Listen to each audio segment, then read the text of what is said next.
don't waste your energy on other things like 5 doors on.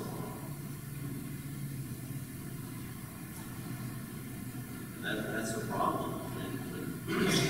When they built the temple wall, it said they were able to build it because they had a mind to work.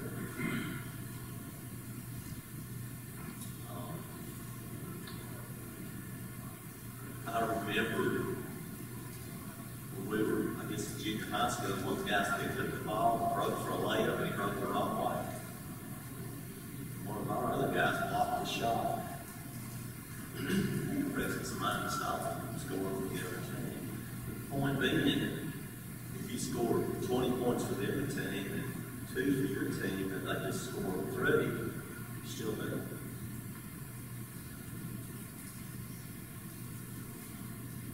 I love the story of Brother Andrews related. I've never heard it before about a man that said he had 2 wolves living inside of him. One for good and one for evil. And he says, well, which one's going to win?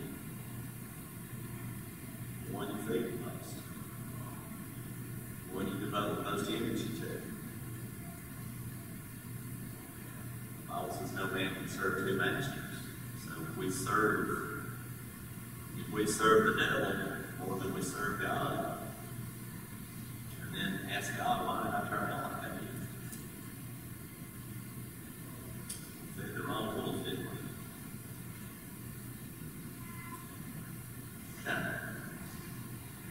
Then in 1 Kings 9,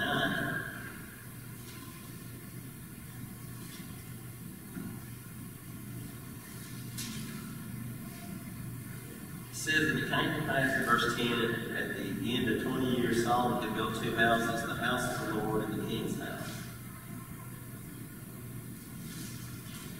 But I missed 6 and 38 version.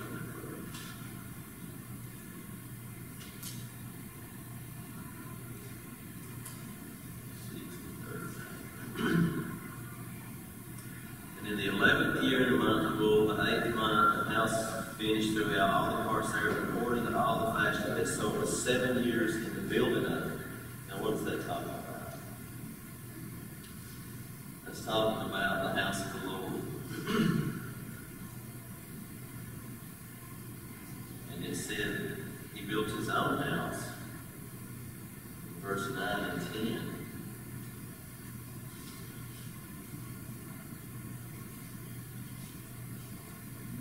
End of 20 years, he built 2 houses, the house of the Lord and the king's house. But he also, in 24, it says, but Pharaoh's daughter came up to the city of David, and the turnarounds which Solomon built for her, and he built So he built 3 houses over a period of 20 years for his house and God's house, the temple. 7 years for the temple and in his house. I'm not sure the time span for hers. Then in 9 and 15 it says, this is the reason the leg which King Solomon raised to build a house of the Lord, his own house in my life. And the wall of Jerusalem, Hazar, Megiddo, Gezer. Interesting location to come up there too. Megiddo. A lot of speculation about Megiddo, but they don't know what Megiddo is. They call it Armageddon. Mount Megiddo. A lot of battles took place at Megiddo. So Solomon built a wall there.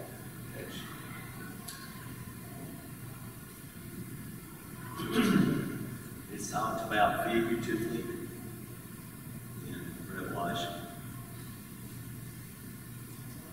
which two principles get overlooked. First, Revelation was things that would shortly come to pass. The revelation that Jesus gave John about things that would shortly come to pass. And the other thing that is figurative. And I'm like David, it wouldn't make sense to gather in a little valley get into, put everybody in there with modern warfare. When I see medium, that would be over in about a second.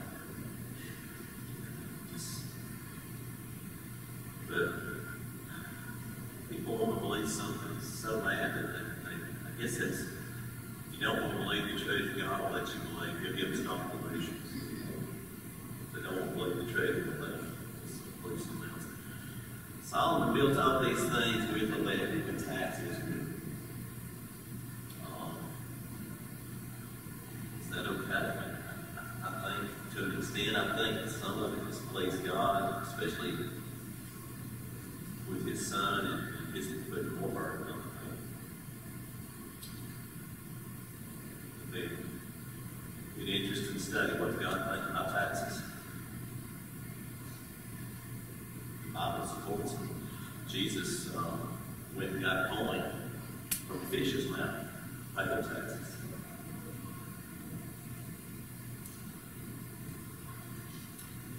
Another time they asked him about it, he said, render unto God what's God's, but render what? Caesar what's Caesar's. Most certainly advocates that you pay for it.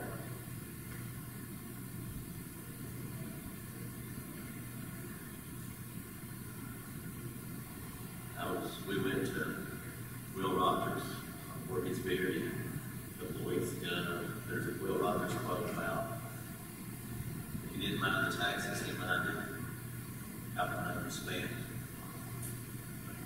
I think that's true.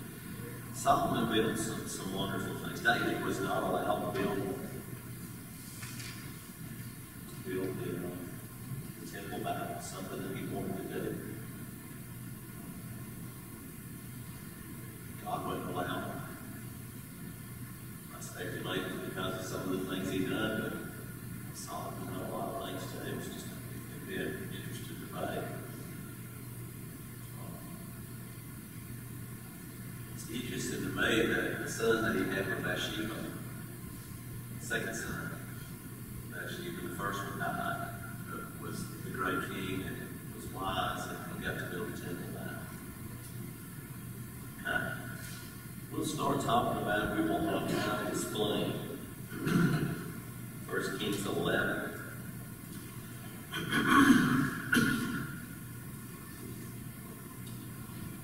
I think it's Sister Ernestine last week we were walking out. I said, if Solomon was so wise, why would he put up with 1,000 women?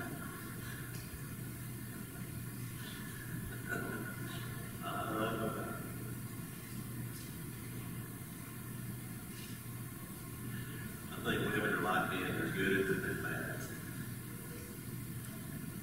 I'm thinking out of 1,000, there's a chance that she might have one or two you should have called. I don't know for sure. But he should, because something that amazes me, we talk about the fire moment, about passing his children, babies through the fire. Solomon built, we'll see next week in our lesson, Solomon built an altar for that God. He supported this God that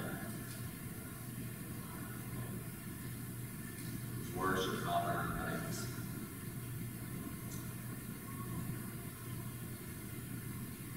Because it's life-changing too.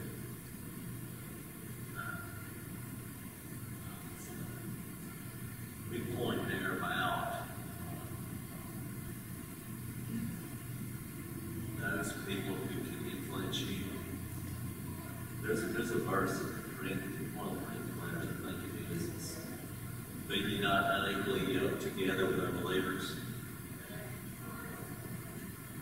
I think that verse gets used for how people want it to be used a lot too. I dated a girl that she was a Baptist, and her mother told her not be equally yoked together with unbelievers because I was church around. Don't make me an unbeliever. But someone that would be his wife that worshiped Molech that influenced Solomon to build this temple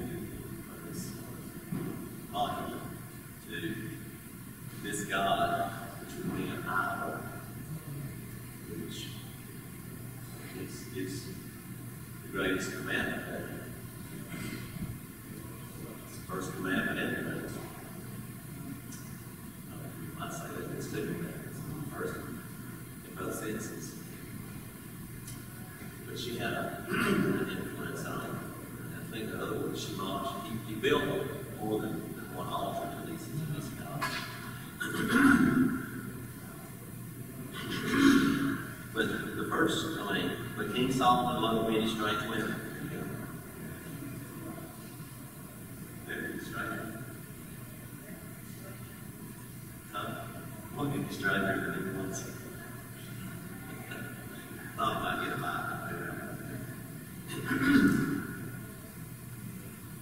Together with the daughters of Pharaoh, the women of the Moabites, Amorites, Edomites, Zidonians, and Hittites, and the nations concerning which the Lord said to the children of Israel, you shall not go into them. There you go. What's David say? Decide, don't slide. My brother was talking about, he went to school with people that, he said the guy would drink and the woman thought it was funny. They got married after a few years, it wasn't funny. She wanted new shoes, you couldn't get them because they got spent on, you know. It might have been something silly like food, wasting the other. You shall not go into them, for surely they will turn away your heart into their gods. Solomon claimed to peace and love, and that's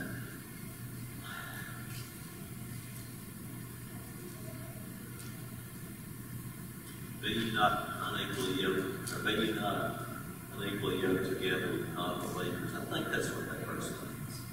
I think we could reference First Kings 11 for that. Of the nations concerning which the Lord said to the children of Israel, you shall not go into them, neither shall they come into you.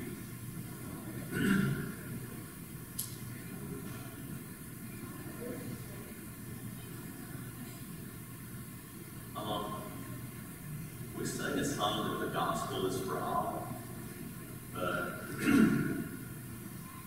if a person or a group of people are against the gospel with every breath they take, then the Bible teaches us that we don't want to be in among them, we don't want them among us.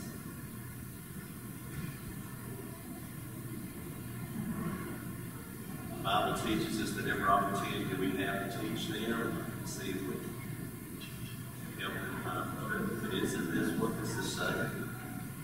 Yeah. Does that mean there's places that Christians don't have any business going?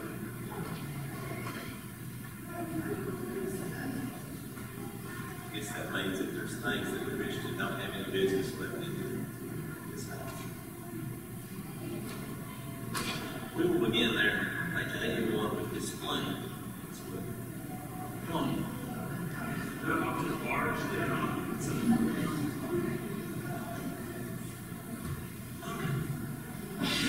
We'll be finishing up here shortly in this lesson, this book, and trying to decide for sure what to study.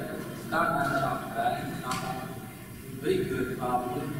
This book, Why I Am a Member of the Church of Christ. Many of you have it. I think we give it to everybody when they're baptized. But we thought it would probably be good to maybe to study that book. Go all the way through it. It's got several, I don't know how many chapters. You've seen the book about that thick. It's just a book. It's not a class book. I think there may be some questions in it. I'm not sure. But it covers everything about the church, time God purposed it, who the building would be, all the nature of the church, organization of the church, the doctrine, all of that. We felt it would be good maybe to study that. What do you think? Do you have a choice of something you'd rather study? How many of you are aware of the books I'm talking about? Okay. Maybe you read it, but it's, I already heard somebody that said, well, why are they going to be studying that? As long as they've been in the church, I don't know why they're in the church of Christ. Well, that's not the point. To tell you for the first time, but to encourage you to bring back some things that we may have forgotten. Make your comments to us and let's decide what we want to study. If you've got another subject that you'd rather study, then let us know that and we'll see what we can do along those lines.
Good morning. Good to see everyone here this beautiful morning. We'll begin our song service number 2.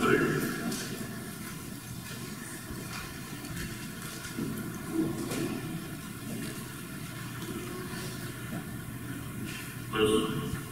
We praise thee, O God, for the Son of thy love, for Jesus who died and is now gone above. Hallelujah, and glory, hallelujah, amen. Hallelujah, and glory, revive us again. We praise thee, O God, for thy Spirit of life, who has shown us our Savior and scattered our night. Hallelujah, thy glory, hallelujah, amen. Hallelujah, thy glory, revive us again. Revive us again. Fill each heart with thy love. May each soul be rekindled with fire from above. Hallelujah, thy glory. Hallelujah, amen. Hallelujah, thy glory. Revive us again. Now for a moment. Good morning. It's good to see everyone here today as we have gathered together as a congregation of God's people to worship. It's a blessing and encouragement for each of you to be here as we continue in this worship. If you're visiting with us, we're thankful for your being here as well. I hope that you will fill out your visitor's card that you might find in the pew in front of you. Stay around a little while afterwards and let's get to know you. It's very much encouragement as well that we have visitors, and we're thankful for your being here. We have several prayer concerns that we want to remember today. Billy Joe Cooper is at home and has not done well this week. Also Don Milligan is hoped to be here this morning. His week has not been good. He's been dealing with his blood pressure. He's off his medicine for a few days, and I think they were saying he's in the Oxford hospital this morning, if I'm not mistaken. I could be I think they're observing. We also want to remember the family of Bill Cantrell, his daughter Tammy Sanders. I think she was around the age of 48 or so. Had a seizure last night, and she's in the hospital with life support, and it's expected that she is not going to survive. So let's remember that family. She had 2 children. They were up to teenagers, 18, 19 years old, and it was out of the blue. She was in the movies. She's had a life of seizures, I believe, but this one was pretty catastrophic. We also want to remember Thomas Moore. He's still not able to be out. He's got his prescribed medicine this week, and hopefully he'll be better this next week. And if you spent much time on Thomas here recently, he's been very weak and still needs our prayers.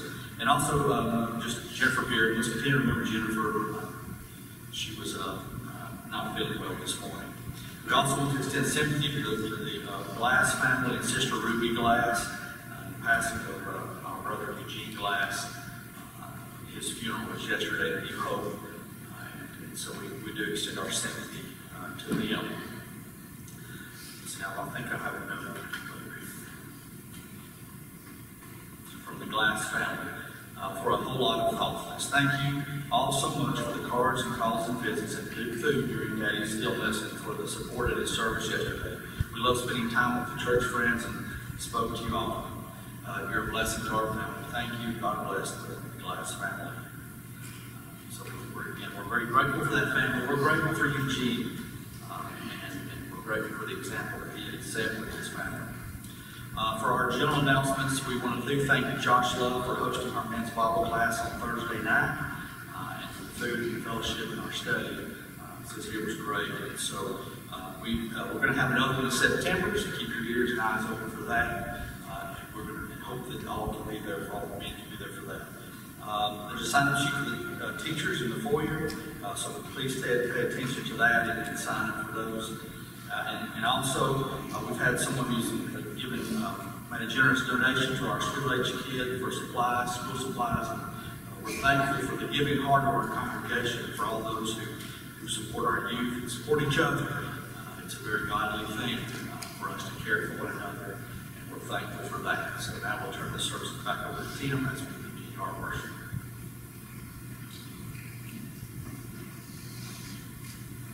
Number 382, 382. Sing this for church, and take the Lord. Listen. What did my Savior come to earth, and to be on the cross? What did he to follow me?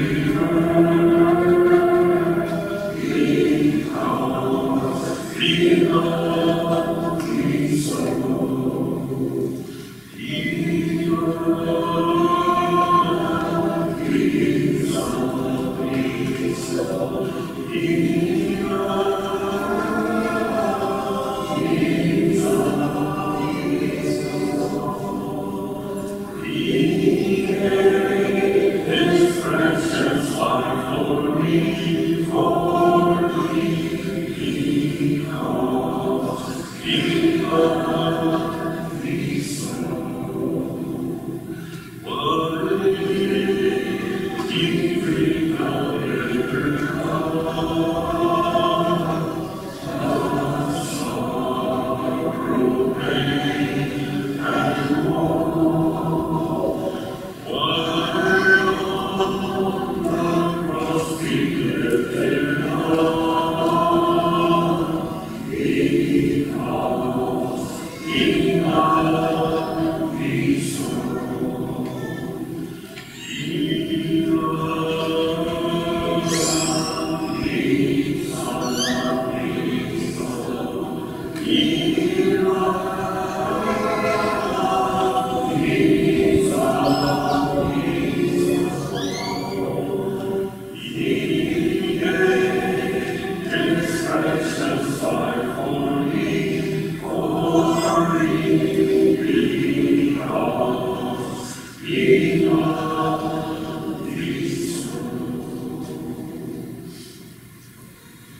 For it is not possible that the blood of bulls and of goats should take away sins. Wherefore, when he cometh into the world, he saith, Sacrifice and offering thou wouldest not, but a body hast thou prepared me. And burnt offerings and sacrifices for sin, thou hast had no pleasure.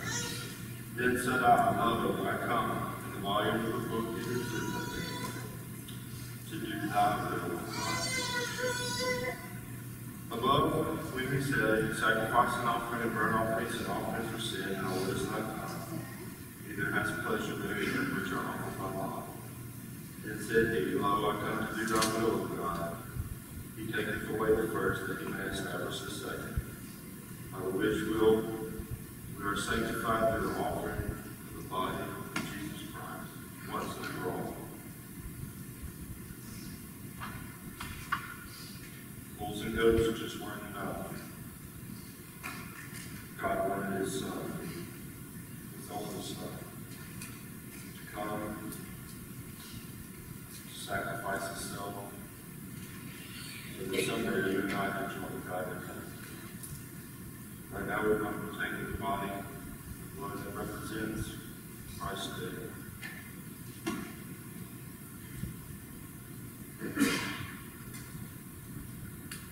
Father, we thank you for this day, for this moment that we have right now. Father, let us be mindful that we may never have another moment. Another moment to thank you, to praise you, to bow before you. Father, we're truly thankful for Christ, for his love, for his willingness to come to this earth and go to the cross. We pray that we partake of this bread that represents his body. As we do, that we are pleasing to you. It's in Jesus' name.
bow before you again. We're mindful that Christ suffered, that He shed blood. Father, we ask that you would wash us clean, cover us up. Father, help us to take of this fruit of the vine that represents that blood. Help us to be mindful of how we were over the past week, how we live, and help us to make a commitment to live for you as long as you give us time. Father, go with us now. It's in Jesus' name we pray. Amen.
It's a beautiful day outside.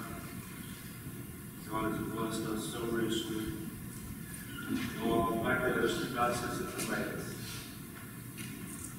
There's lots of times that there's different things back there. Those are blessings. Whether we think about it that way or not. Father, we love you so much, but we cannot compare to your love. You bless us so richly with things that we do not even notice. Father, we ask that you would be with us and continue to bless us, because we couldn't make it without you. Father, we have just told you how thankful we are for your Son and his sacrifice. Father, help us to be like Christ and to be a blessing to others by sharing the good news, by sharing the blessings that you have blessed us with. We ask that we would do that now, that we would share the blessings that you have blessed us with, so that we can further your kingdom, so that we can encourage others, so that we can simply take care of others at times. Father, go with us. Go with those that make the decisions about where this money may go. May we always please you.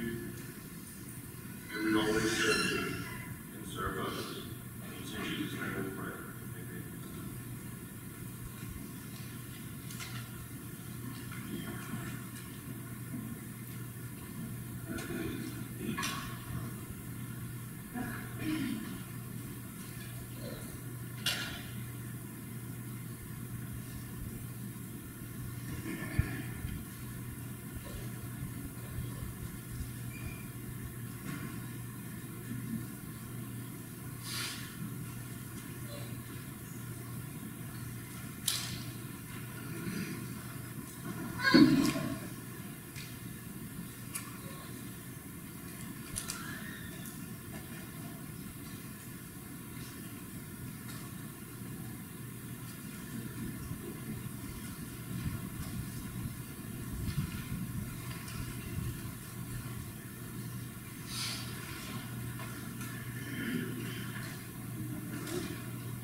Would please turn to number 849. 849.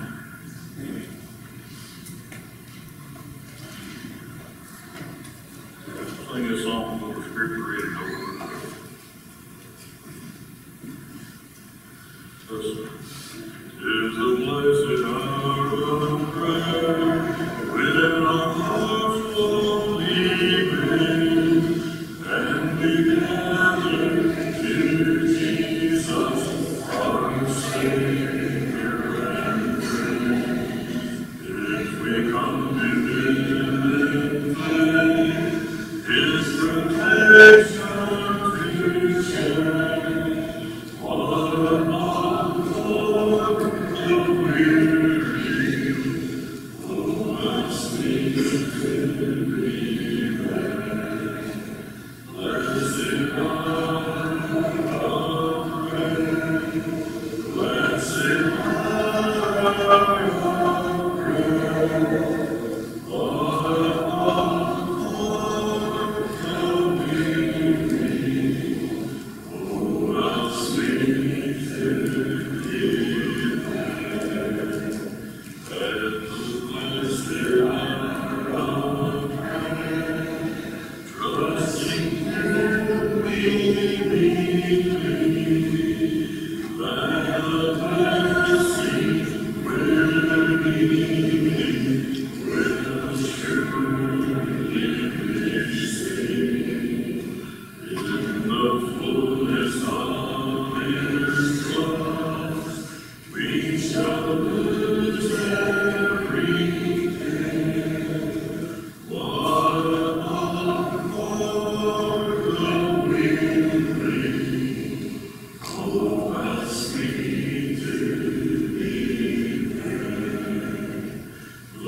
reading from Matthew 6:19 through 24.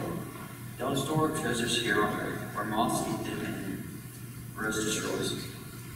And where thieves break in and steal, store your treasures in heaven, where moths and rust cannot destroy. Thieves do not break in and steal. Wherever your treasure is, there the desires of your heart will also be. Your eye is a lamp that provides light for your body. When your eye is good, your whole body is filled with light. But when your eye is bad, your whole body is filled with darkness. And if the light you think you have is actually darkness, how deep that darkness is. No one can serve two masters, for you will hate one and love the other. You will be devoted to one and despise the other. You cannot serve both God and money.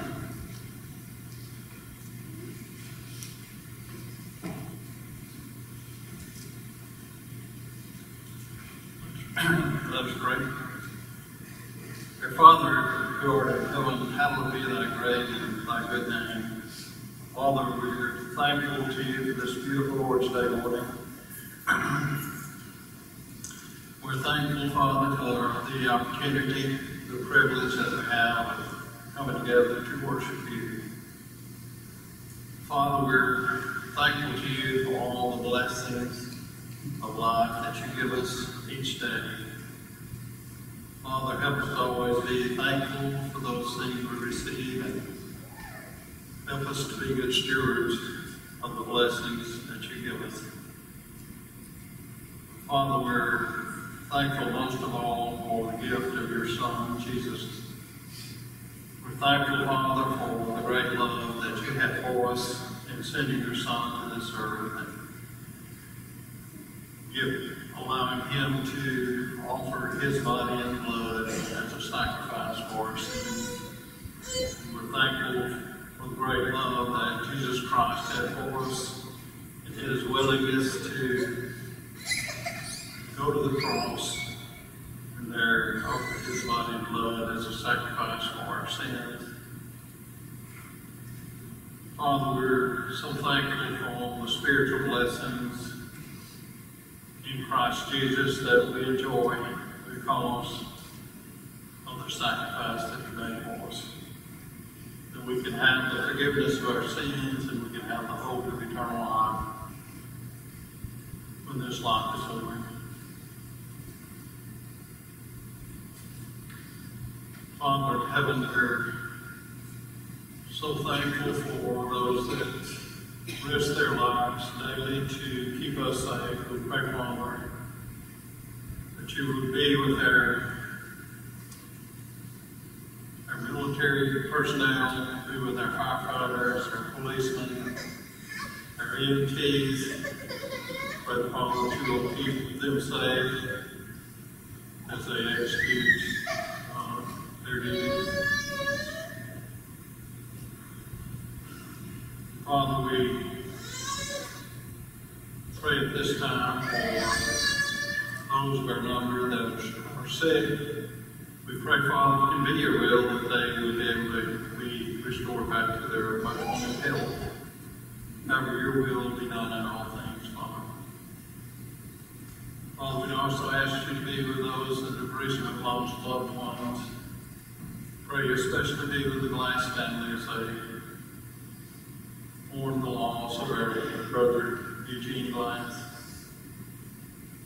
Father, help us also be of comfort to them. Father, at this time we'd ask you to forgive us those things we've done wrong and those things that we've left undone. We pray, Father, that you would strengthen us.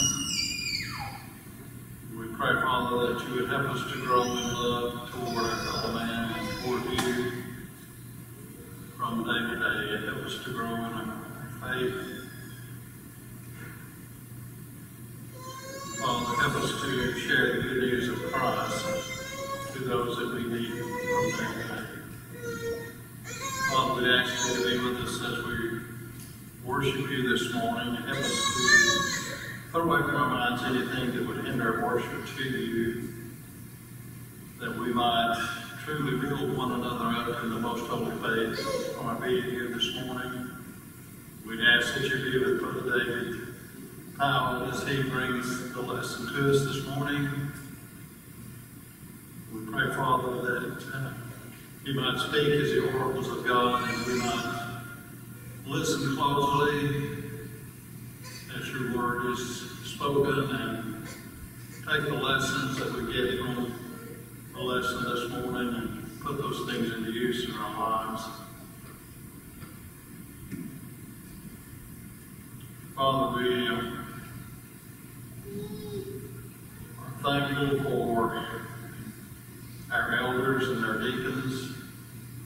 Pray that you would be with our deacons as they carry out their assigned duties. Pray that you would be with our elders as they lead the congregation here. Help them to lead it, our church, in a way that we might all grow spiritually. Father, we also would ask you to be with the leaders of our country. Pray that they might rule and lead wisely. We pray, Father, that they might lead in a way that will continue to have our religious freedoms and our personal freedoms. Father, we would ask you to be with us throughout our worship service this morning, and be with us throughout our lives, and help us to always live lives that would be an encouragement to others to accept Christ as their Savior before it's too late. Be with us always in Christ's name.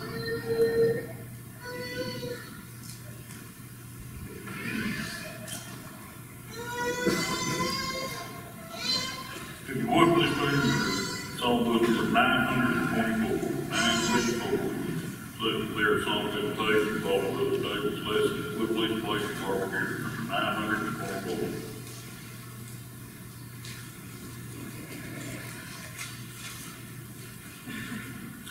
Next, we'll turn with number 870, 870. Sing the first and last verse of this song. Let's stand at this.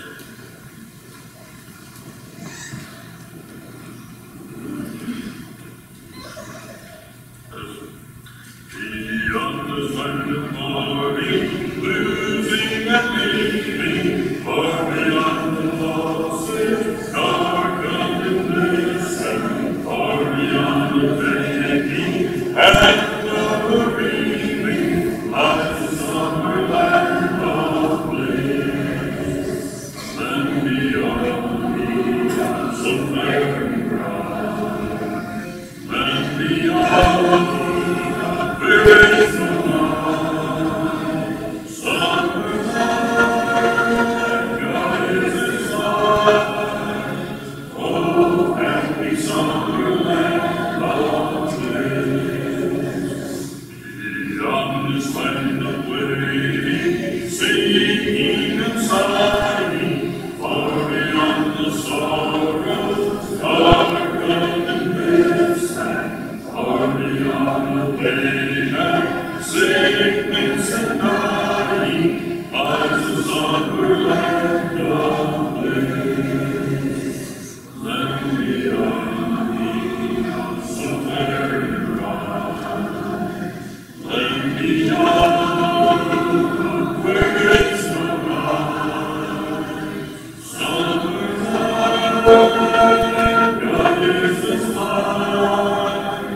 Oh, happy summer land of bliss. Let me say, not some circle, brother.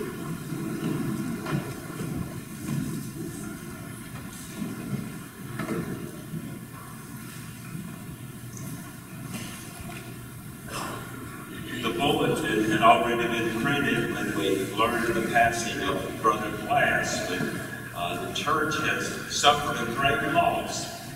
Brother Glass was a faithful member of the church. He is going to be missed. I know by his family, but also by us here. He was a Christian for 79 years. I think he was around 11 when he was baptized. He maintained that commitment, and we appreciate the fine example he has left. The Grant Church is better because of Brother Eugene Glass. We are studying on Sunday morning and Sunday night the Sermon on the Mount, and we're using the keyword approach, and we're looking at the word ambition today as we look at the text that Zane has read for us. Ambition has been defined as a strong desire to do or achieve something, typically requiring determination and hard work. So ambition is a good thing, and hopefully we all are ambitious. Some of the synonyms for ambition: aspiration, aim or target, the idea of having an objective, we're going after, also the idea of drive. But the problem as we look at our text today is some people are driven by the wrong things. And some people are driven to achieve material success. The Apostle Paul told Timothy that in his men drown themselves in perdition and sorrow. And this idea is desire to get rich, laying up treasures on the earth, can result in a very miserable life. So as we look here at our outline for the text that has been read, Jesus clearly discusses the folly of people who their ambition in life is to lay up treasures on earth. And then he talks about the idea of focus. He talked about the idea, this analogy of the eye, and how that we don't want to be off focus, thus have an evil eye, but we want to have a good eye. And then thirdly, he shares 3 facts concerning the things that we need to pursue, 3 facts about those who would pursue the wrong things, a love for money. And we'll look at that this morning in our text. First, the folly we see here in verse 19. Do not lay up for yourselves treasures on earth, where moth and rust destroy, and where thieves break in, and steal. Here we see the folly of the farmer that Jesus had talked about. He had planted and had a great harvest. And he thought, man, what am I going to do? I'm going to tear down my barns and build greater barns, and I'm going to say, sow thou many goods laid up for many years. Take thine ease, eat, drink, and be merry. But God said to him, fool, this night thy soul shall be required of thee. Then whose things will those things be that thou hast provided? So Jesus is wanting us to see the folly of being all wrapped up in the material things of this world. Here's an interesting thing to consider. It's the story of the 8 rich men. And I came across this on the internet this past week and thought, man, this is excellent in communicating what Jesus is trying to teach us, the folly, the sorrow associated with this desire to get rich. There was a meeting in 1923 at the Edgewater Beach Hotel in Chicago, and 8 of the world's money men were present there during that meeting. And these 8, they included the president of the largest independent steel company was at the meeting. The president of the largest utility company was there. The president of the largest gas company. The president of the New York Stock Exchange was one of the 8 in this particular meeting. A member of the president's cabinet, the greatest bear in Wall Street, the head of the world's greatest monopoly at the time, and then the president of the Bank for International Settlements. Now, someone went to the trouble to look at these 8 men And they did so 25 years later just to see, well, what became of these 8 financial-minded men? And it's really interesting and staggering at this meeting of 8 men. The president of the largest independent steel company, Charles Schwab, and 25 years later, he died bankrupt. The last 5 years of his life, he lived on borrowed money. Secondly, we see that a man who attended that meeting, that his name was Samuel Insull, the president of a utility company. He died a fugitive from justice. He also died penniless. He died in a foreign land. And then thirdly in that meeting was the president of a gas company, Howard Hobson. Howard is now dead. That's all I have on it. But it does serve a good point, doesn't it? That, you know, they asked the accountant of a rich man, how much did he leave behind? And they said, well, he left it all. He left it all behind. And also, fourthly, in attendance of this great meeting was the president of the New York Stock Exchange, Richard Whitney. Recently, this would have been, 25 years after 1924. He was released from Sing Sing Penitentiary. So he lived much of his life incarcerated. Then there's the member of the president's cabinet. Here's a newspaper article I found from the internet back then. He was pardoned from prison so that he could go home and die. Doesn't sound very glamorous, does it? And then finally, 6, we see the greatest bear in Wall Street, Richard Smithson. He committed suicide. This is 25 years later, what became of all these men.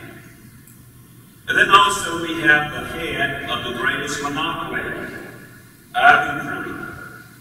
He also, 25 years later, this report, he committed suicide. And then also we have Leon Fraser. Leon Fraser, we see that he was the president of, the Bank for International Settlements. And he too committed suicide in his life. And so it is when we think about what Jesus said, hey, we're seeing this in practicality, aren't we? Who do you think said this? And I don't expect you to know that. He says, I sit in my house in Buffalo, and sometimes I get so lonely it's unbelievable. Life has been so good to me. I've got a great wife, good kids, money, my own health, and I'm lonely and bored. I often wondered why so many rich people commit suicide. Money sure isn't a cure-all. Well, that was by O.J. Simpson. Prior to this, instance with Nicole in 1978. So money can bring a lot of misery. It certainly is not a guarantee for happiness in life. When Jesus says, do not, as this text begins, do not lay up for yourselves treasures on earth. Jesus' do nots, like all of his do nots, therefore are good. When Jesus tells us don't do something, well, you better believe it. He's interested in us living the good life, us having life and having it more abundantly. And so this idea of trying to acquire and lay up treasures on earth, well, that's a lot of folly. And Jesus is wanting us to understand that folly. Secondly, Jesus deals with the idea of focus. Now, what Jesus has to say here concerning focus, when you read through, sometimes you're reading a context and something kind of jumps out and you think, that just doesn't fit here. And what that means is you really need to do a little more study because it does fit. Things are put in the Bible in context. And so Jesus has this to say. It seems kind of abrupt, but it really, it belongs where it belongs. The lamp of the body is the eye. If therefore your eye is good, your whole body will be full of light. But if your eye is bad, your whole body will be full of darkness. If therefore the light that is in you is darkness, how great is that darkness? Now we need to look at this within the context as Jesus is motivating us not to lay up treasures on earth, but to lay up treasures in heaven. Throughout this, you see, Jesus has spoken, with dualism, by twos. He talks about the two treasures, earthly treasure or treasures laid up in heaven. He talks about two masters. Either we're going to serve God or we're going to serve mammon, which means money. It's one or the other. And then he speaks here of the two eyes, the good eye and the evil eye. Some have assessed Jesus as being ignorant of human, physiology. When Jesus is in the lamp of the body is the eye. I think maybe this falls in line with scientific foreknowledge. There's a whole lot in the Bible that scientists have just discovered in the last, say, 100 years. I believe this may be another example of scientific foreknowledge which gives evidence, to the inspiration of the Bible.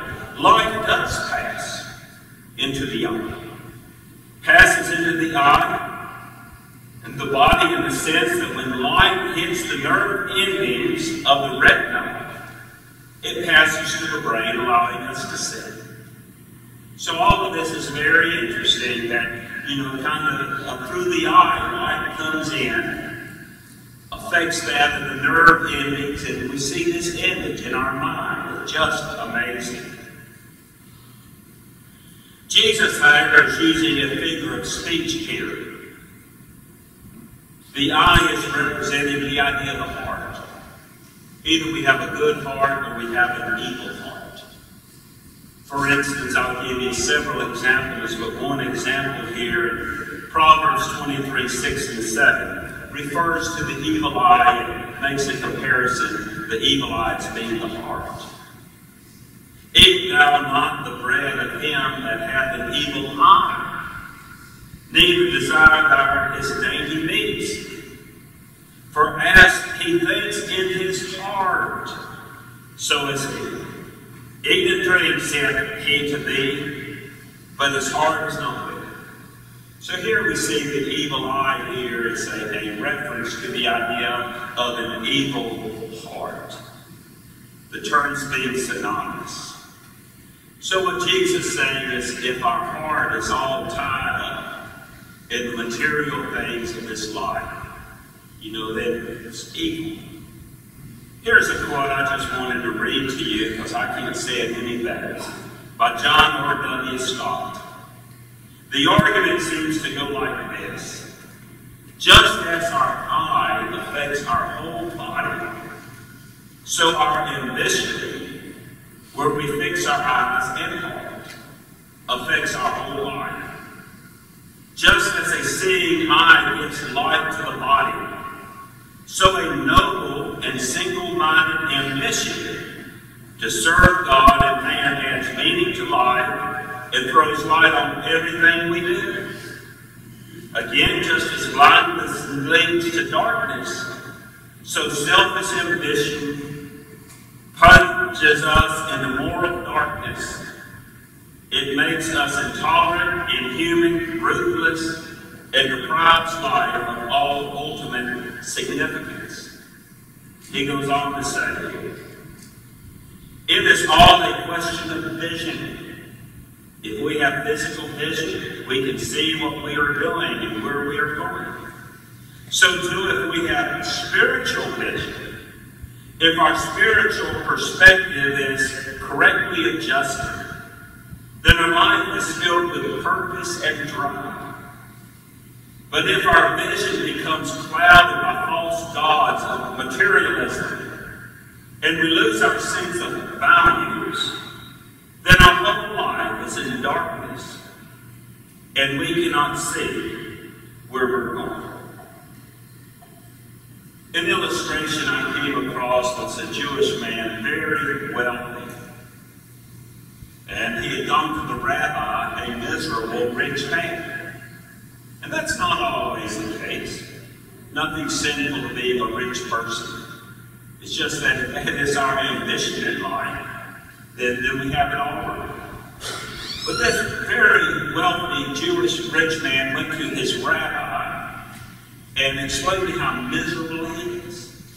You know, here I have all this money to do whatever I want to do. Live a lavish lifestyle, but I'm miserable. And the rabbi took him over to the window and had him look out the window and said, "What do you see?" He saw people on the street below, men and women passing. Saw children out there playing. He saw some homeless out there laying on the street. He explained all this. He was seeing other people out there on the street through that window. Then the rabbi took him over and he had him look into a mirror. And the rabbi said, "What do you see?" He said, "Well, I see myself." And the rabbi said, "That's the point, you see. You just looked into glass." He said, "But when you throw a little bit of silver into it," he said, "it has a way of only people seeing themselves." And that's often the case with those who, they have this pursuit, their mission in life is to get. It's all about, man, what can I get my hands on? And what happens to that without silver, people can become very self-centered. And this is what I think Jesus is talking about in this eye illustration. Finally, as we close some facts here concerning, this ambition for material things. And Jesus really, in this whole sermon, is teaching us a humble, very simplistic way of life. We live life better when we learn to live according to Jesus' Sermon on the Mount. But notice here 3 facts that are stated in the text. First, we see fact number 1. Earthly treasures are temporal, while heavenly treasures are eternal. All this in life. We're so enamored with it, our houses, cars, all of our play toys. But all of these things are very temporal. Notice what Jesus says. "Do not lay up for yourselves treasures on the earth where moth and rust destroy, or thieves break in and steal, but lay up for yourself treasures in heaven where neither moth nor rust destroy, where thieves do not break in and steal." All these things so temporal. A second fact, though, that we see in our text, and that is a person's heart can be found in their treasures. Whether it be a hobby, whether it be, maybe an antique car that we have restored, whatever it might be, that a person's heart can be found in the thing that they treasure the most. And so if a person, if their treasure, if all they're wrapped up is in their hobby, or, this material thing that they have, well, that's where you're going to find, the thing that they treasure, that's where you're going to find their heart. And Jesus says, "For where your treasure is, there will your heart be also." I've heard it said that, one way we kind of examine our heart to know, are our treasures on earth or are they on heaven? Look at your checkbook. And also look at your calendar. Where are you spending the money? I like to think that, bills. I've got bills. I like to think that in a monthly time, that the Lord gets more than any other single bill. Have you thought about that? The Lord should get priority. When we talk about giving, I think giving It's a faith issue. He who gives sparingly shall reap sparingly. He who gives bountifully shall reap bountifully. And let me encourage you, not that the church makes know, like, hey, we need your money. No, we're making it. But don't deprive yourself of a blessing. If we could examine your checkbook, would it reveal where your treasure is? Spending more money on hobbies, maybe on the work of the Lord? Spending more money on these pretties and these toys than on the work of the Lord? I'd like to encourage the Grand Church for us to really examine our giving. What are we giving to the Lord on the Lord's Day? Is it sacrificial giving?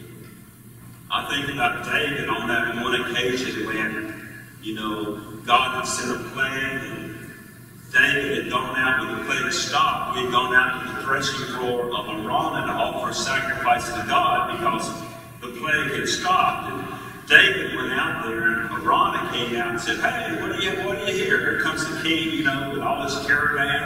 Araunah comes out and says, what's going on? Why are you here? David said, I've come to offer a sacrifice to God.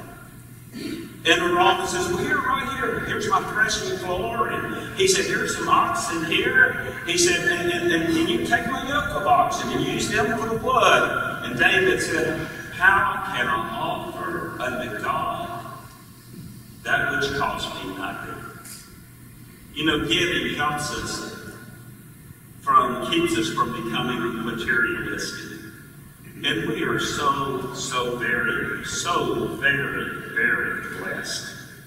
But unlike you, maybe you and your wife, or you single, to sit down and really look concerning at your expenditures and what are you giving to the Lord? Sometimes I've thought about it would be good to take people's contribution, the checks, and we had a contribution for $35, someone else for $50, someone else for $100, someone else for $200. I think you'd be surprised, some, when you saw what people who are probably maybe making much less than you are, be very surprised what they're giving to the Lord on a weekly basis. Might be a wake-up call. Because we want you to lay up treasures, and lay them up in heaven, not on earth. And I think that giving is such a faith issue. And, you can't outgive God. And let me just challenge you, look at your giving. Are you giving a way that is pleasing to God? Now, the widow gave 2 mites. And the Lord was very pleased with her contribution. Very pleased. Others were given out of the abundance. But then she gave all she had. So it's not in the dollar. It's the idea of a person's heart. So where are you laying up treasures? If I were to look at your checkbook, would you be embarrassed for someone to see what you're giving to the Lord? In comparison of what you're giving to other things in life, mortgage payments on nice houses and apartments, would you be embarrassed by that? Well, we're not interested. I've talked to some of the elders. We don't look at what people give. I don't look. I don't ask. It might change my attitude towards it. I might think, man, I didn't know they were that spiritual minded. Look here. Or it might change my attitude in a negative way. Can you believe that they live the way they live? And this is all that they're giving to the Lord and to the church. And so the idea of our treasures, our calendars, our checkbooks, has a way of telling us where our treasures are in life. And wherever your treasure is, we're going to find your heart right in the midst. Finally, a third fact that Jesus shares here. He says that it is one or the other. It's only one factor.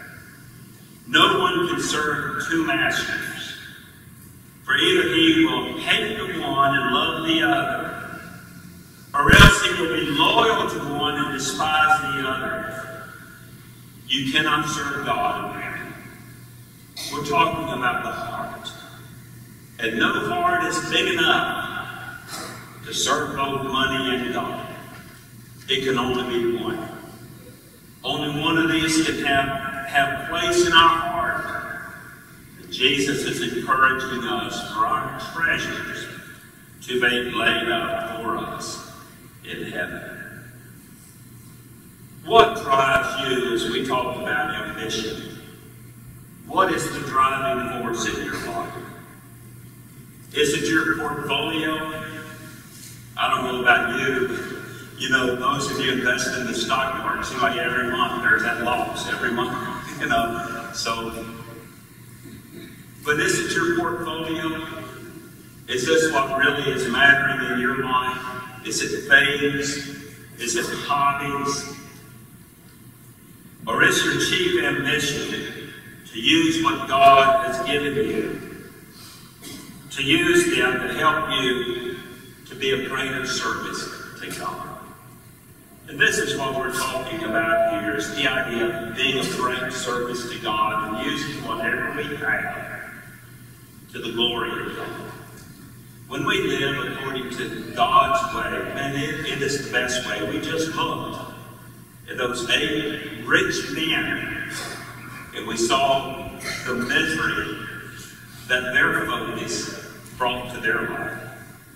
And Jesus doesn't want you. He doesn't want you to make that very serious mistake. We offer the invitation of our Lord. Man, I tell you, we just can't imagine what heaven will be like. Streets of gold and emerald, you know, sea of glass. Just, you know, our Lord can't explain. That's why he talks about heaven. Heaven shall be light. You just can't explain it. I'll assure you, whatever things in this life, man, it is not worth it if it causes you to miss that on heaven. We offer the invitation, and maybe you haven't. Maybe your priorities haven't been right. Maybe your focus has been off focus. We'd like you to focus on the Lord. And even to begin this morning, through your obedience to the gospel of Jesus Christ, you know, come forward this morning and be baptized into Christ for the remission of sin. The determination that, hey, God's way, you know, it's very important to know this. The Hebrew writer tells us that those that come to God must 2 things. And studying motivation, boy, this is important. Those who come to God must, these 2 things, believe that He is. In order for you to come to God, man, I tell you, you must believe that God exists. But secondly, and that He is a rewarder of those that diligently seek Him. That's the motivation. We operate on the basis of motivation. Our behavior is motivated. What? There is a God. And what else? God rewards us. God provides us the best life here and eternal life. He's a rewarder of those that diligently seek Him.